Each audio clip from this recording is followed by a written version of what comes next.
Good morning. मैं Dinanath Thakur, contextual assistant professor, workers college Jamshedpur, Kolhan university Chaibasa. आज हमारा जो विषय है वह यूजी सेमेस्टर 5 के डिज़ास्टर मैनेजमेंट और यह विषय यूजी सेमेस्टर 2 के विषय से संबंधित है। विषय का नाम है भारत में सूखा की उत्पत्ति, कारण और परिणाम। सबसे पहले हम इसके पैटर्न को जान लेते हैं। पैटर्न में सबसे पहले हम लोग परिचय लिखेंगे। परिचय के उपरांत सूखे की परिभाषा देंगे और उसके उपरांत हम लोग लिखेंगे कि सूखे की स्थिति क्यों उत्पन्न होती है, अर्थात सूखे के स्थिति के कारण, और उनके उपरांत लिखेंगे कि सूखे की स्थिति उत्पन्न होने के कौन कौन से कारण हैं, और इसके बाद फिर लिखेंगे सूखे का परिणाम, जो कारण से हमारा सूखा उत्पन्न हो रहा है उससे क्या परिणाम निकल कर आ रहे हैं। साथ ही साथ हम लोग आगे भी लिखेंगे अंतिम में सूखे के सामान्य परिणामों में शामिल क्या क्या उसके परिणाम आ रहे हैं, और फिर हम भारत में सूखे की स्थिति को देखते हुए उसके निष्कर्ष की ओर बढ़ेंगे। तो चलिए विद्यार्थी शुरू करते हैं कि सूखा का परिचय हम किस प्रकार लिखें। भारत में सूखे के परिणाम स्वरूप 18वीं, 19वीं और 20वीं शताब्दी में लाखों लोगों की मृत्यु हुई थी, और भारतीय कृषि जो है वह जलवायु, मानसूनी जलवायु पर निर्भर है, और भारत की फसलों की सिंचाई के लिए, पानी की सुरक्षा के लिए एक अनुकूल दक्षिण पश्चिमी मानसून जो हमारा वर्षा करती है वह महत्वपूर्ण हो जाती है। भारत के कुछ हिस्सों में मानसून की विफलता से पानी की कमी हो जाती है, जिसके परिणाम स्वरूप औसत फसल उपज होती है, और इसी औसत फसल उपज में भी कमी आने लगती है, क्योंकि पानी की कमी ही हमारा सूखे को परिभाषित करती है। साथ ही साथ हम कह सकते हैं कि सूखा प्रभावित क्षेत्रों में विशेष रूप से हम महाराष्ट्र, उत्तरी कर्नाटक, आंध्र प्रदेश, उड़ीसा, गुजरात, तेलंगाना और राजस्थान जैसे राज्यों में सूखा अत्यधिक प्रचलित होती है। अतीत में अर्थात प्राचीन काल में सूखे ने समय समय पर भारतीय अकालों को जन्म दिया है, जिसमें सबसे जो महत्वपूर्ण है 1770 में बंगाल का अकाल शामिल है, जिसे प्रभावित क्षेत्रों में 1/3 व्यक्तियों की मृत्यु हो गई थी, और जिसमें हमारा 5 मिलियन से अधिक लोग मारे गए थे 1876 से 77 के सूखे में। 1899 के अकाल में हमारा 4.5 मिलियन से अधिक लोगों की मृत्यु हो गई थी। महाराष्ट्र में सूखे से 2.5 करोड़ लोग प्रभावित हुए। सरल शब्दों में सूखे ने भारत को बड़े पैमाने पर नष्ट किया है। अगर हम इसके परिभाषा को देखें तो परिभाषा में कह सकते हैं कि सूखा या ड्रॉट पानी की आपूर्ति में लंबे समय तक कमी की घटना है, और वह घटना जो है वायुमंडलीय हो सकता है। एक निश्चित औसत वर्षा से जब कम होता है तो सूखे की स्थिति उत्पन्न होती है। सूखा महीनों और वर्षों तक रह सकता है, या फिर 15 दिनों के बाद भी सूखा घोषित किया जा सकता है।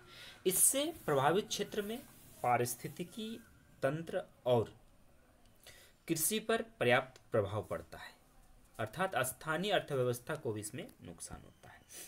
कह सकते हैं कि सूखा एक मौसम का निरंतर अवधि है, जब एक क्षेत्र अपनी सामान्य मात्रा में या कम वर्षा में, महीनों भर कम वर्षा में वह सूखा ग्रहण कर लेती है पानी की कमी से।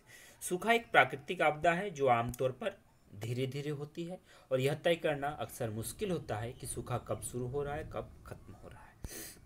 आगे हम कहते हैं कि सूखा एक प्राकृतिक आपदा होती है, और इसमें हमारा जो कारण में है मानवीय और प्राकृतिक दोनों कारणों की भूमिका विशेष उल्लेखनीय है। अगर हम मानवीय कारणों की बात करें तो मानवीय कारणों में हमारा वनों की कटाई, खनन कार्य, अत्यधिक कृषि के कारण हमारा सूखा पड़ता है, और ग्लोबल वार्मिंग। जबकि प्राकृतिक कारणों में वर्षा की कमी, शुष्क मौसम, एल नीनो और जलवायु परिवर्तन से संबंधित है। जहाँ पर मानवीय कारण सबसे ज़्यादा महत्वपूर्ण भूमिका निभाती है सूखा में, क्योंकि वनों की कटाई मानव निरंतर अपनी जनसंख्या के बढ़ोतरी से और अपनी आवश्यकताओं के विकास से वनों पर ह्रास करते आया है, और उसी का परिणाम स्वरूप आज हमारा वर्षा में कमी है, और उसी कमी के फलस्वरूप हमारे सूखे की स्थिति उत्पन्न होती है।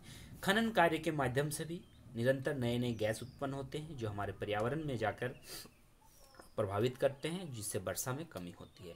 और साथ ही साथ अत्यधिक कृषि करने के कारण हमारे भूमि बंजर हो जाते हैं। एक ही भूमि पर जब बार बार हम अत्यधिक मात्रा में खेती करें तो वो भी बंजर हो जाती हैं, और बंजर होने के परिणाम स्वरूप वह भी सूखा हो जाता है। और सबसे जो महत्वपूर्ण कारण है वो ग्लोबल वार्मिंग है। ग्लोबल वार्मिंग के कारण भी कहीं न कहीं सूखे की स्थिति अत्यधिक मात्रा में उत्पन्न होती है, क्योंकि सूखे की ग्लोबल वार्मिंग के कारण तापमान बढ़ोतरी होती है, और उसी तापमान बढ़ोतरी के परिणाम स्वरूप हमारे वायुमंडल में वर्षा की मात्रा में कमी होना प्रारंभ हो जाती है, जिससे हमारा जलवायु परिवर्तन होता है, और वर्षा की कमी से भी हमारा अकाल या सूखा पड़ने लगता है। अगर इसके पर्यावरण परिणाम की बात करें तो पर्यावरण आर्थिक सामाजिक एक सूखे और पानी की कमी के प्रभाव को 3 समूह में विभाजित करता है। जैसे पर्यावरणीय प्रभाव में अगर हम बात करें तो निचली सतह भूमिगत जल स्तर, निम्न प्रवाह स्तर, सतह के पानी का प्रदूषण बढ़ना, आर्द्र भूमि में सूखना, अधिक और बड़ा भाग, उच्च अस्फीति, तीव्र जैव विविधता का हानि, वृक्षों का बदतर स्वास्थ्य, कीटों और डेड्राइड रोगों की उपस्थिति आदि महत्वपूर्ण है। आर्थिक नुकसान में अगर हम बात करें सूखे की तो कृषि में कमी होता है, वन में कमी होता है, मछली पकड़ने के उत्पादन में कमी होने लगता है, खाद्यान्न लागत में कमी होता है, पनबिजली संयंत्र कम ऊर्जा उत्पादन का स्तर होता है, घटते जल पर्यटन और परिवहन राजस्व में होने वाले नुकसान, ऊर्जा क्षेत्र के लिए पानी की आपूर्ति और तकनीकी प्रक्रियाओं के लिए समस्याएं शामिल है। साथ ही साथ हम यह भी कह सकते हैं सामाजिक लागत में कि इस घटना से सीधे पानी की आपूर्ति की संभावित सीमा, प्रदूषण के स्तर में वृद्धि, उच्च खाद्य लागत, असफल फसल की वजह से तनाव आदि कारणों से लोगों के स्वास्थ्य पर नकारात्मक प्रभाव पड़ते हैं शामिल हैं। यह बताता है कि सूखा क्यों और ताजे पानी की कमी के एक कारक के रूप में काम करती है, जो विकसित और विकासशील देशों के बीच खाई को बढ़ाती है। अगर इसके परिणाम की बात करें तो सबसे पहला कम फसल विकास और उपज प्रस्तुतियों और ले जाने की क्षमता के लिए पशुधन। दूसरा है धूल कटोरे खुद कटाव का संकेत, जो परिदृश्य को और भी मिटा देता है। तीसरा है सूखा तूफान, जब सूखा मरुस्थलीकरण अथवा कटाव से पीड़ित एक क्षेत्र को प्रभावित करता है। आगे का परिणाम हमारा अकाल होता है, आवास की क्षति होती है, स्थलीय और जलीय वन्य जीव भी प्रभावित होते हैं।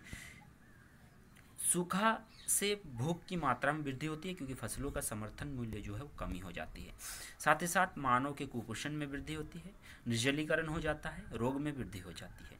बड़े पैमाने पर आदमी माइग्रेट करने लगते हैं, जिससे आंतरिक और अंतर्राष्ट्रीय विस्थापन जो है वो भी बदलने लगते हैं। कम बिजली उत्पादन के माध्यम से कम पानी प्रवाह के कारण बिजली जो बांधे हैं उसमें भी प्रभाव हमारा पड़ने लगता है। औद्योगिक उपयोगकर्ताओं के लिए पानी की कमी हो जाती है, साफ का प्रवास जिनके परिणाम से सर्पदंश भी होने लगता है। सामाजिक अशांति फैलने लगती है, पानी और भोजन सहित प्राकृतिक संसाधनों पर युद्ध होने लगता है। जंगल की आग की तरह के रूप में सूखे के दौरान अधिक आम और मानव मौतें भी कारण बनने लगती है। तो ये सब जो हमारा है वो कहीं ना कहीं परिणाम है जो सूखे के उत्पन्न होने से होती है। भारत में सूखे की अगर बात करें तो भारत में सूखा मुख्यतः दक्षिण पश्चिम मानसून के नहीं आने के कारण होता है, और सूखे से प्रभावित क्षेत्रों में हर बार मानसून आगमन का प्रतीक्षा करना पड़ता है। पूरे देश में 73% से अधिक वर्षा दक्षिण पश्चिम मानसून के दौरान ही प्राप्त होती है। वर्षा से संबंधित आंकड़े ऐसे हमें पता चलता है कि देश में कुल क्षेत्र में से 16% सूखा प्रभावित क्षेत्र है। वार्षिक रूप से देश में करीब 5 करोड़ लोग सूखे संकट से प्रभावित हैं। बुआई किए गए क्षेत्र में कुल 68% क्षेत्र अलग अलग मात्रा में सूखा प्रभावित है। 35% क्षेत्र में 750 मिलीमीटर से 1125 मिलीमीटर तक वर्षा होती है। ये सूखा संभावित क्षेत्र है।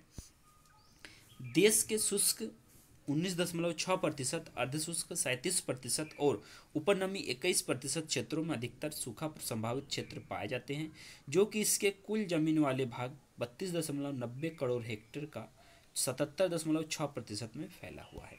भारत में वार्षिक औसत वर्षा 1160 मिलीमीटर होती है। हालांकि 85% वर्षा 100 से 120 दिनों तक दक्षिण पश्चिम मानसून के दिनों में ही होती है। 33% क्षेत्र में 750 मिलीमीटर से भी कम वर्षा होती है, जो गंभीर सूखे को संभावित क्षेत्र हैं। 21% क्षेत्र में 750 मिलीमीटर से भी कम वर्षा होती है और द्वीपीय क्षेत्र और राजस्थान जैसे हैं। 10 वर्षों में 4 वर्ष अनियमित वर्षा होती है, बाकी 6 वर्ष सूखे की कगार पर है। सिंचाई क्षमता का अगर बात करें तो सिंचाई क्षमता 140 मिलियन AH है, जिसमें 76 MHA सतह और 64 MHA धरती के अंदर का पानी है। धरती के अंदर के पानी की कमी और सतही पानी की सीमितता से यह इंगित होता है कि बुआई वाले सभी क्षेत्र की सिंचाई नहीं की जा सकती है। आबादी में वृद्धि, तेजी से होती औद्योगिकरण, शहरीकरण, फसल तीव्रता और धरती के अंदर कम होते पानी स्तर आदि के कारण प्रति व्यक्ति पानी उपलब्धता कम हो रही है। यह समस्या और अधिक होने वाली है। शुद्ध परिणाम, कुछ भागों और अन्य भागों में सूखा होना असंभव भावी है। उस स्थिति को सूखा कहा जाता है जब वर्षा आवश्यकता से कम होती है और इस स्थिति में भूमिगत जल का स्तर भी कम हो जाता है और जीवन पर इसका प्रतिकूल प्रभाव पड़ता है। भारत में सूखा दक्षिण पश्चिम मानसून के कमजोर पड़ने पर होता है। कम वर्षा या मानसून के अपने निश्चित समय से देरी आने के कारण सूखे की स्थिति उत्पन्न होती है। अगर भारत में सूखा प्रभावित क्षेत्रों को देखें तो उसमें क्या मिलता है। राजस्थान में विशेषकर अरावली के पश्चिमी भाग, मरुस्थल, गुजरात के कच्छ का इलाका अत्यधिक सूखा प्रभावित है, जिसमें 9 सेंटीमीटर से कम वर्षा होती है। महाराष्ट्र का पूर्वी भाग, मराठावाड़ा और विदर्भ, आंध्र के कुछ भाग, रायलसीमा का क्षेत्र, कर्नाटक का पठार, तमिलनाडु का उत्तरी भाग व ओडिशा का आंतरिक भाग भी सूखे से प्रभावित रहता है। मध्यम सूखा प्रभावित क्षेत्र में उत्तर प्रदेश के दक्षिणी जिले, बुंदेलखंड, कोकण के अलावा शेष महाराष्ट्र राज्य शामिल है। सूखे प्रभाव को कम करने के उपाय। सूखे को कैसे हम कम कर सकते हैं। तो पहला जो है, सूखे को प्रभावित लोगों, पशुओं को सुरक्षित स्थान पर पहुंचाकर उनके लिए पेयजल की व्यवस्था करना है, दवाओं का वितरण करना है, पशुओं के लिए चारे देना है, जल का व्यवस्था करना है। भूजल के अन्य भंडारों की खोज के लिए रिमोट सेंसिंग, उपग्रह से प्राप्त मानचित्र, भौगोलिक सूचना तंत्र आदि तकनीकों का प्रयोग किया जाना चाहिए। जल संग्रह के लिए छोटे बांधों का निर्माण किया जाना चाहिए। पौधारोपण द्वारा सूखारोधी फसलों की कृषि करके सूखे को प्रभाव को सीमित किया जा सकता है। सिंचाई के तरीकों में परिवर्तन करके जल के दुरुपयोग को रोकने वाली सिंचाई पद्धति जैसे ड्रिप सिंचाई, स्प्रिंकलर सिंचाई आदि को अपनाकर जल की बर्बादी को रोका जा सकता है।